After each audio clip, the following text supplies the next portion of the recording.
Bueno, esto es parte de identidad de la Iglesia Nazareno, pero en verdad lo que vamos a hablar es esto, es el tema, nuestros valores medulares. En el libro Fundamentos Nazarenos está como valores esenciales, ¿no es cierto? Esenciales, necesarios, ¿no es cierto? Entonces, ahora vamos a ir a considerar este tema de nuestros valores medulares. No, a mí me gusta mucho la palabra medular. ¿Por qué?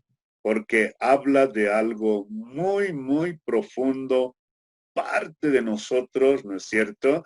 Pero también hay otra expresión que debemos tomar en cuenta al hablar de estos valores, ¿no? O sea, estamos hablando del ADN de la Iglesia del Nazareno, ¿no? Del ADN. Muchas cosas pueden cambiar en la persona, su forma, sus gustos, sus preferencias, pueden cambiar, pero una cosa que no va a cambiar es el ADN, ¿no? Va a seguir siendo siempre el mismo. Así que entonces vamos a ir a considerar este aspecto de una forma concreta y clara. ¿Ok? ¿De qué estamos hablando? Las creencias bíblicas de los nazarenos, ¿no? Ahí. No puedes tú no saber. Alguna vez he preguntado en las iglesias locales, ¿no es cierto? He preguntado, les he dicho, a ver, hermanos, ¿cuáles son los valores medulares o los valores esenciales? Bueno, no saben. Eso es muy triste. Debíamos nosotros conocer y saberlo de primera mano, ¿no es cierto? Nuestra iglesia se fundó para transformar al mundo diseminando la santidad. Esa es nuestra misión distintiva. Alguien te va a preguntar, mira, esto te va a decir, ¿no? ¿Cuál es la misión de la iglesia nazareno? Tú vas a decir, hacer discípulos semejantes a Cristo en las naciones. Eso es nuestra misión. Pero ¿cuál es nuestra misión distintiva? Diseminar la santidad bíblica. Ahí, ¿no? Eso es lo que realmente nos distingue a nosotros. De eso está hablando. La misión de la iglesia nazareno es hacer discípulos semejantes a Cristo en las naciones. Eso lo vamos a ver más adelante porque tenemos una ponencia sobre eso, ¿no es cierto? Entonces ahí lo dejamos, pero para que podamos ir recordando siempre. A manera de introducción, quiero hacer la pregunta. ¿Qué son los valores? ¿Qué son los valores? ¿No? ¿Qué son los valores? Y eso es algo que nosotros tenemos que tener claro también. Y ahí va. ¿No? La palabra valores viene de axios. Axios, ¿no? De ahí viene, por ejemplo, el término de axiología. Los que estudian en la universidad, por ejemplo, filosofía, ¿no? Estudian filosofía, ellos tienen un curso sobre la axiología, una materia, como decimos nosotros, ¿no es cierto? Ahora, pero axios, ¿qué significa? Algo que no se puede negociar. Valores, algo que es permanente y firme. No podemos negociar nosotros aquello. De ahí que axiología significa conjunto de valores, principios, declaraciones y normas, ¿no es cierto? Ahí está. Entonces aquí, cuando hablamos de valores medulares o valores esenciales, estamos hablando de esos principios, esos valores, de algo valioso. Ahora, yo te doy nomás una pista aquí en la Biblia. Este término axios está en la Biblia, en el griego. Ahora, cada vez que tú encuentres la palabra digno, digno, en la Biblia, en el griego está axios, digno, ¿no? Ahí. Entonces, por ejemplo, ahorita se me viene Filipenses, capítulo 1, versículo 27, ¿no? Ahí, el apóstol Pablo está diciendo, ¿no? Sea que vaya a verlos, o esté con ustedes o no esté, ¿no? Quiero siempre escuchar que ustedes andan dignos del Evangelio del Señor, dignos, o sea, realmente que valga la pena que ustedes están en el Evangelio, son dignos, merecen, ¿no es cierto? Entonces ahí aparece la palabra digno, ¿no es cierto? Entonces axiología, conjunto de valores, principios, ¿no? Entonces, ¿cuáles son los valores bíblicos? ¿Cuáles son los valores de la iglesia del Nazareno? Ok, entonces vamos pensando en esa dirección. ¿Qué es medular? Otra pregunta. ¿Qué es medular? Y ahí, haciendo algunas consultas, ¿no? Por ejemplo, en el diccionario dice relativo a médula. ¿Qué es? Tiene que ver con tuétano o tuétano, ¿no es cierto? Tiene que ver con el tuétano. Algo principal, ¿no es cierto? Algo esencial que está en lo más profundo del ser humano, ¿no es cierto? Aún está dentro de los huesos, ¿no es cierto? Ahí. Entonces, ahí nos habla. Ahora, médula, de manera figurada, es sustancia principal de una cosa no material. O sea, es algo principal, importante, esencial.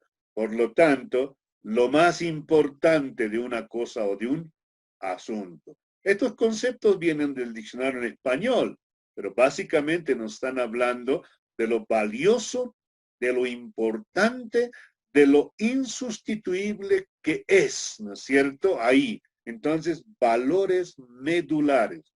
Aquellas cosas que no podemos negociar nosotros bajo ningún caso, ninguna circunstancia.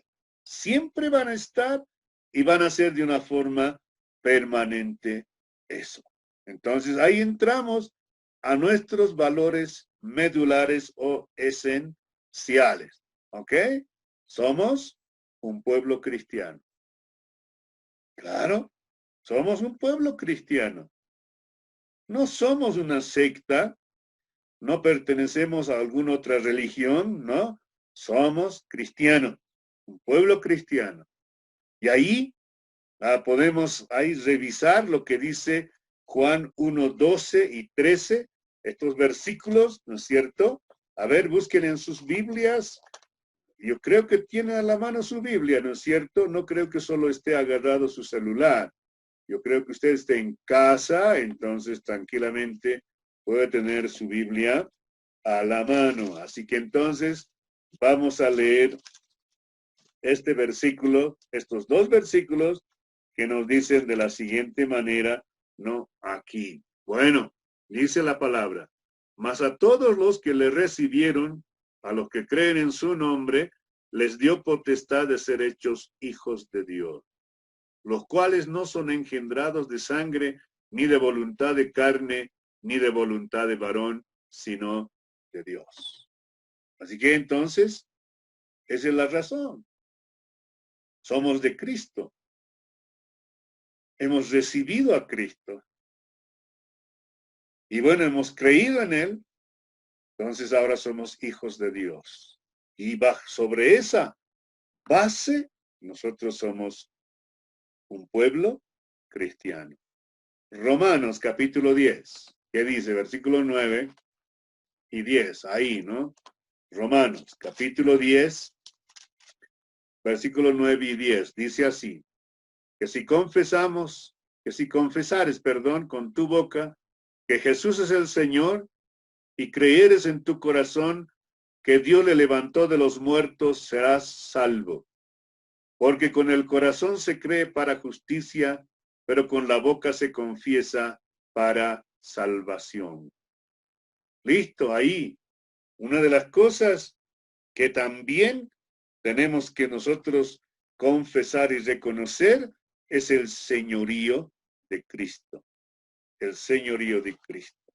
Y tenemos que vivir bajo ese señorío. Eso implica ser cristiano, tener a Cristo en el corazón y vivir bajo el señorío de Cristo.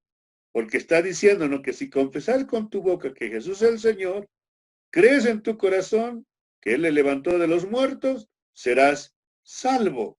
Muy bien. Entonces, ahí tenemos esos énfasis. De ahí que, hermanos, no podemos nosotros desligarnos acá, ¿no? De ese hecho de la muerte de Cristo, de la venida de Cristo, que murió, que se fue, va a volver otra vez.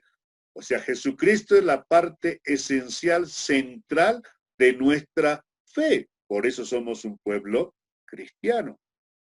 Somos un pueblo cristiano porque reconocemos y nos sujetamos en la autoridad de la palabra del Señor.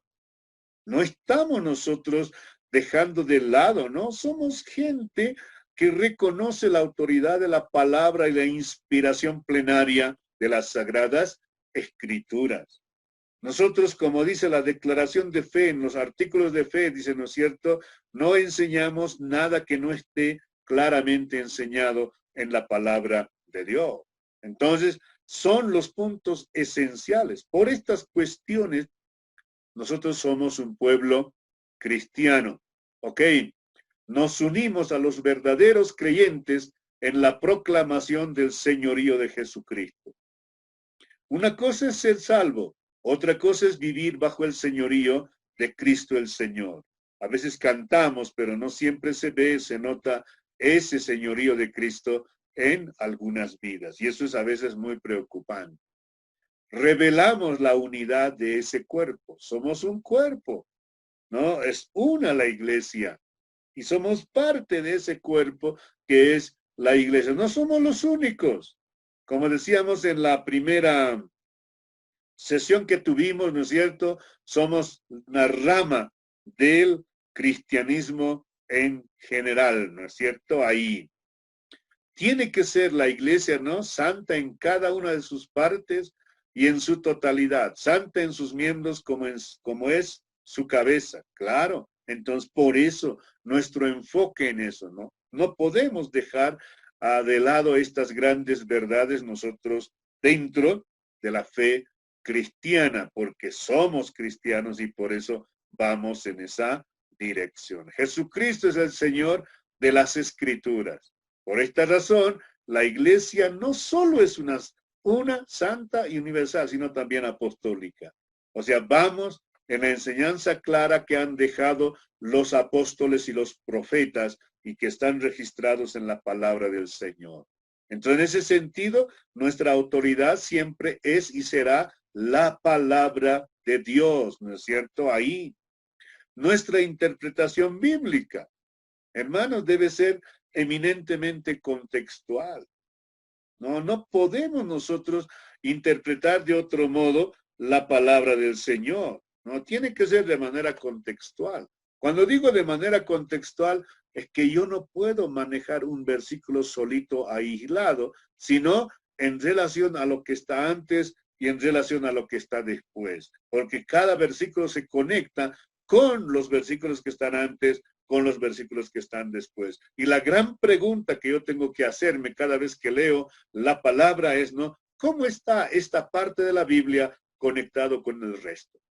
¿Y cómo influye eso en su sentido y en su significado? Eso es lo que sí o sí tiene que suceder, lo que tiene que pasar. De lo contrario, vamos a estar equivocando el camino. Por eso ahí ustedes pueden ver en el gráfico, ¿no? La Biblia y el mundo. También estar conscientes del mundo en el que vivimos nosotros. Eso también nos va a lanzar preguntas y nosotros iremos a la palabra para contestarlas. Ese pasaje que está ahí, en 2 Pedro capítulo 1, del 19 al 21, solamente quiero hacer mención del verso 20 y 21, que dice, ¿no? Entendiendo primero esto, que ninguna escritura de la profecía es de interpretación privada. ¿Por qué? Porque los santos hombres de Dios hablaron siendo inspirados por el Espíritu Santo. Eso es lo que está diciendo ahí. Entonces, la Biblia es básicamente palabra de Dios porque fue dirigido por el Espíritu Santo. Y eso es lo que nunca debemos nosotros olvidar en nuestro diario caminar como hijos e hijas de Dios. Una de las cosas que necesitamos siempre hacer nosotros es quedarnos, ¿no?, con el sentido bíblico, porque esa es nuestra prioridad. No podemos nosotros. Si estudiamos la Biblia, entonces quedémonos con lo que dice ella. No le pongamos otras cosas ni le hagamos decir lo que ella no quiere decir. Así que entonces tomen cuenta eso, ¿no? Tomen en cuenta eso. Nuestra prioridad es el sentido bíblico. Ahí, estudiado, interpretado la misma palabra del Señor. Por lo tanto, ¿no es cierto? Proclamamos con todo el pueblo de Dios, confesamos y alabamos a Jesucristo el Señor. Claro que sí. Jesucristo es el Señor de la iglesia. Él es nuestro Señor. Somos miembros de una iglesia universal, como ya hemos enfatizado en anterior ocasión. Así que no estamos nosotros solos, únicos, no, nos sujetamos a los postulados, las verdades que nos habla la misma palabra de Dios. Por eso somos un pueblo cristiano, porque seguimos a Jesucristo el Señor. Un segundo elemento, un segundo valor medular es, somos un pueblo de santidad. Ahora, ¿por qué?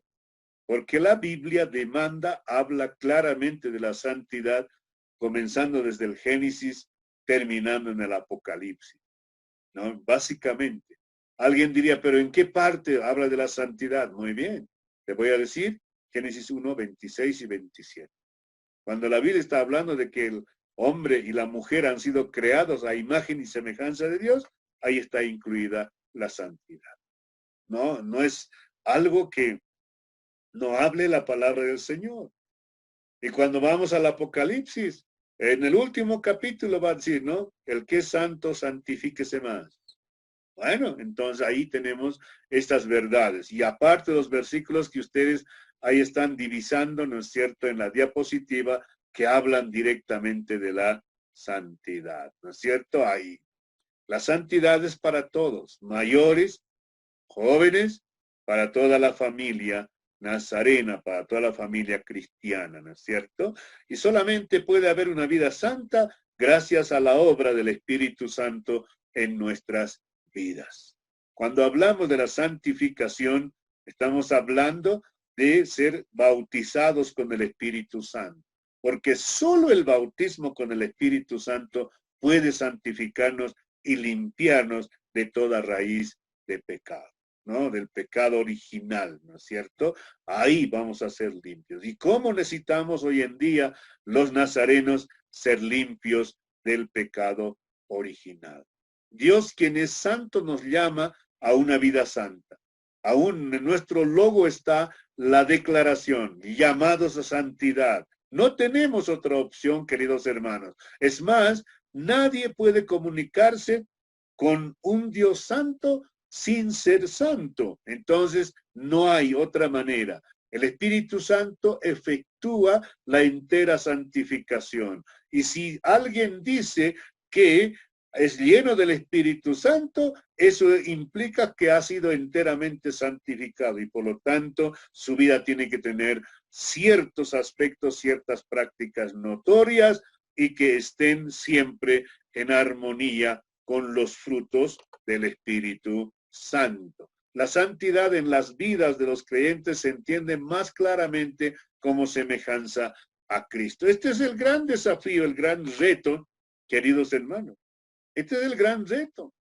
O sea, si vamos a hablar de santidad, entonces tenemos que, hermanos, estar creciendo hacia la semejanza de Cristo. Y si hemos alcanzado allí, ok, en buena hora, como dicen algunos, pero sin embargo, el creyente, el líder, todos debemos estar avanzando en esa dirección. La obra del Espíritu Santo nos restaura a la imagen de Dios y produce en nosotros el carácter de Cristo. Eso es, básicamente.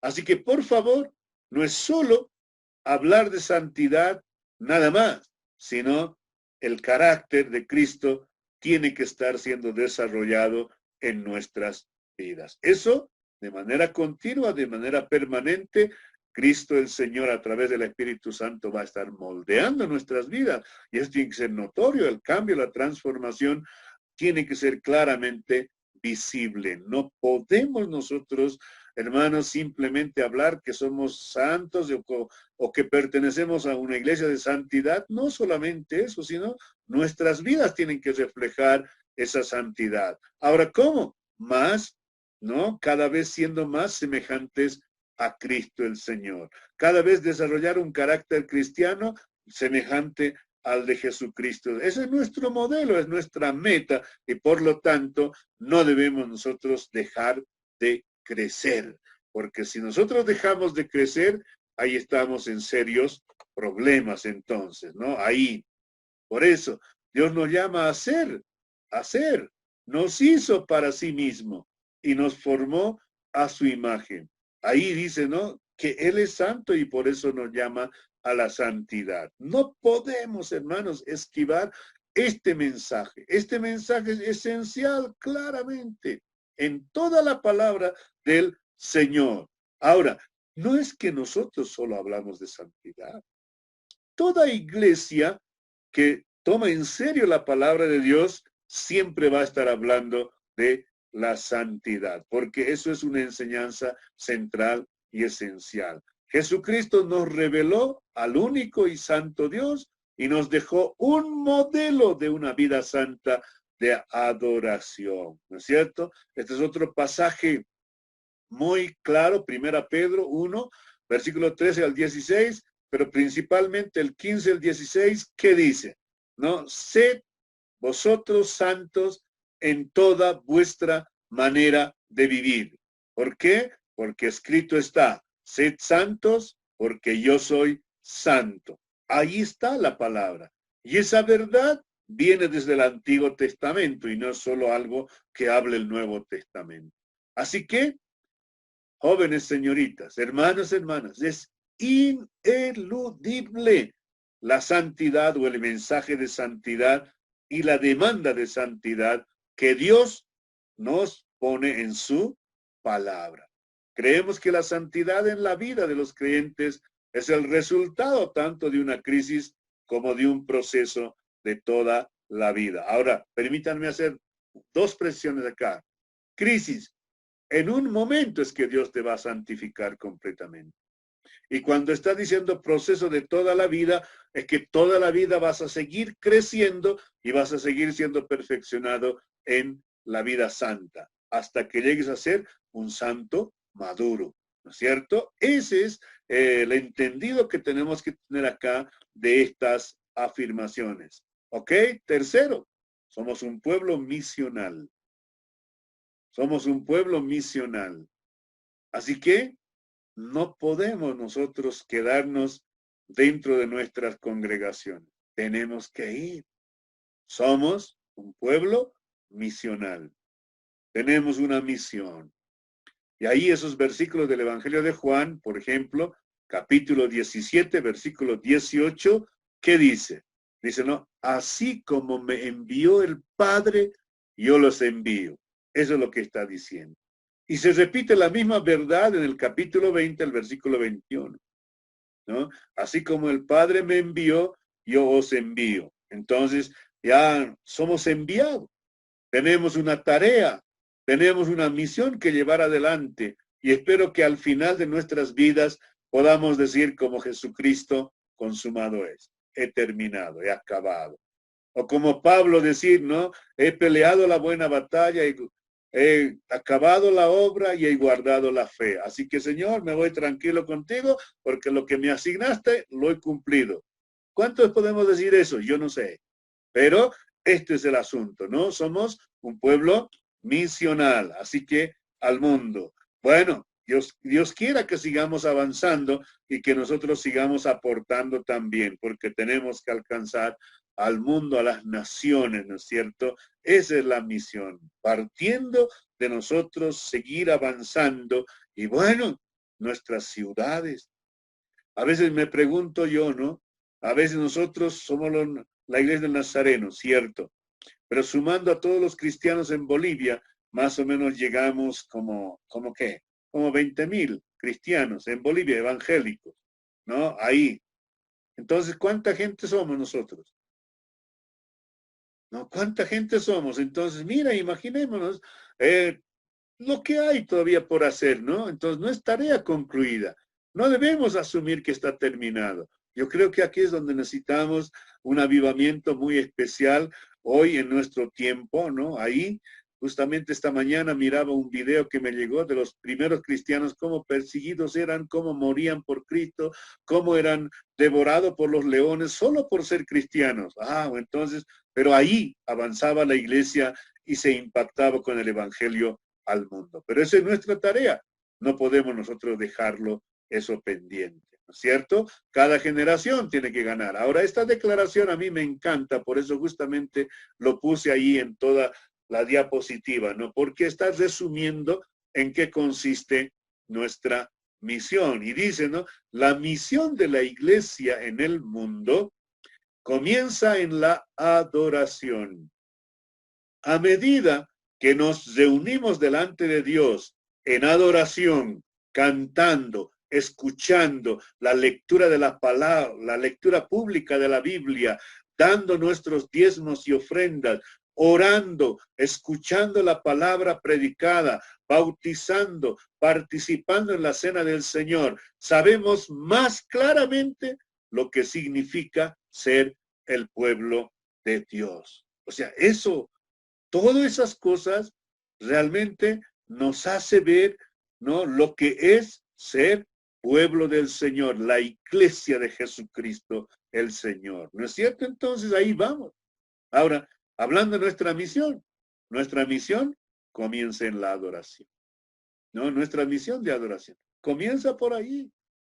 Así que los tiempos de adoración son muy importantes. Tenemos que nosotros tomar muy bien en cuenta eso. La adoración es la experiencia más alta de nuestro amor a Dios.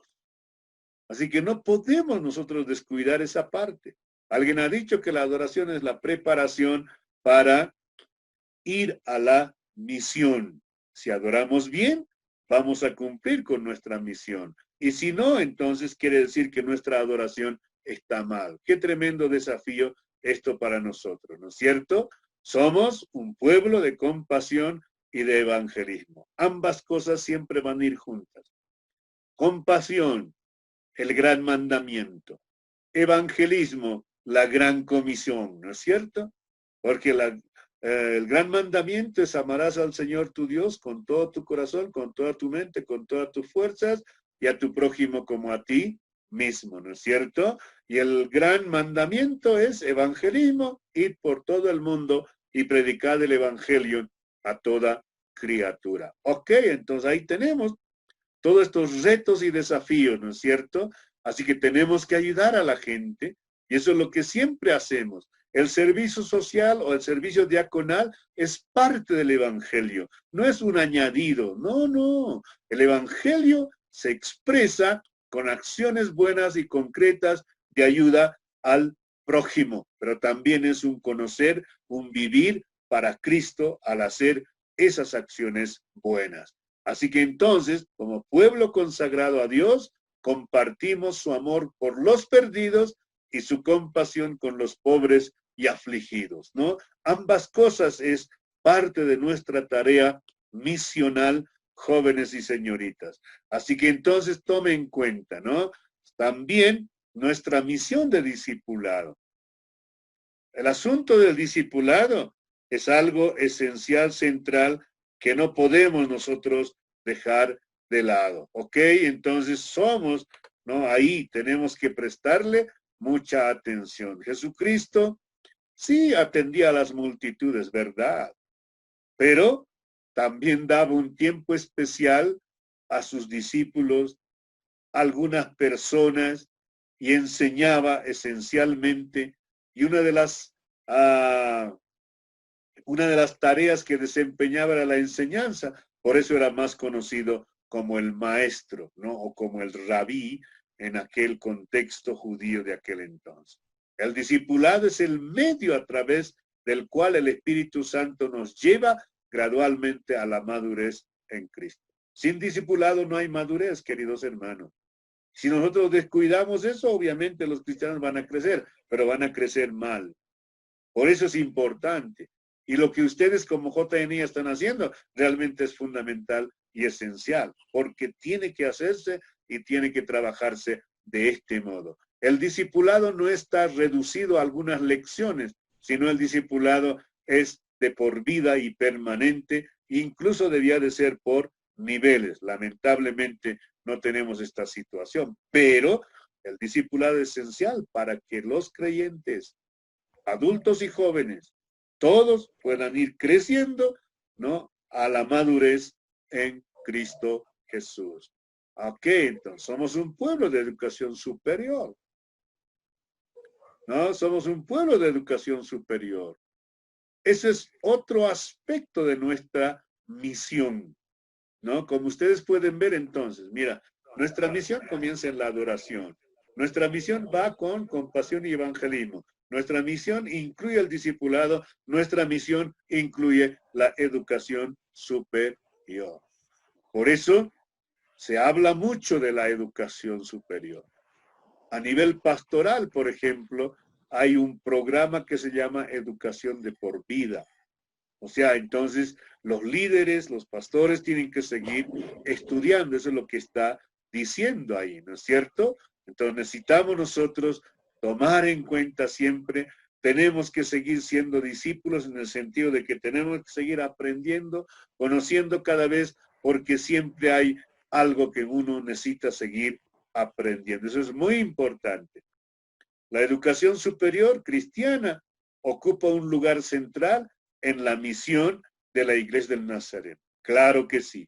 Ya hemos hecho una mención de la educación que ha hecho la Iglesia cuando hemos hablado en la parte global. Claro que sí, entonces, pero es parte de nuestros valores medulares esenciales, ¿no es cierto? Para ir cerrando este tiempo. Por lo tanto, queridos hermanos, con gusto, dicen los superintendentes generales, ofrecemos nuestros tesoros más preciosos, nuestra misión, llamado, creencias y más altos valores como regalo a las generaciones venideras.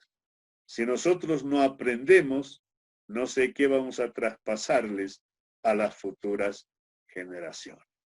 A veces nos quejamos, especialmente jóvenes, ¿no? La juventud se queja del cómo está la iglesia, lamenta la situación, pero ¿qué estamos haciendo? Un testimonio que yo leí de Isaac Watts, un músico, cuando era joven se quejaba de los cantos que cantaba la iglesia. Entonces un día su padre le dice esto: ¿no te gustan estos? No. Entonces tú haz algo mejor. Haz algo mejor. No solamente te quejes. Ahora es fácil quejarse, fácil ser un criticón, que involucrarse y hacer mejor las cosas. ¿No es cierto? Así que los nazarenos, jóvenes, señoritas, pueblo de Dios, los nazarenos somos llamados para servir a Dios en tiempos turbulentos. Así lo dice McKenna en su libro Wesleyanos en el siglo XXI, ¿no? En tiempos difíciles.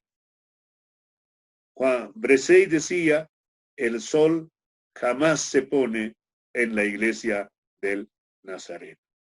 Si tú no quieres ponerle las riendas, no quieres ponerte en la dirección correcta, muy bien, va a pasar el tiempo. Dios va a levantar a alguien que lo va a hacer. Yo no creo que la iglesia va a morir así, ni va a quedar así como está en el momento. Dios va a levantar a alguien que va realmente honrar al Señor y levantar la identidad de la iglesia del Nazareno. Bendiciones.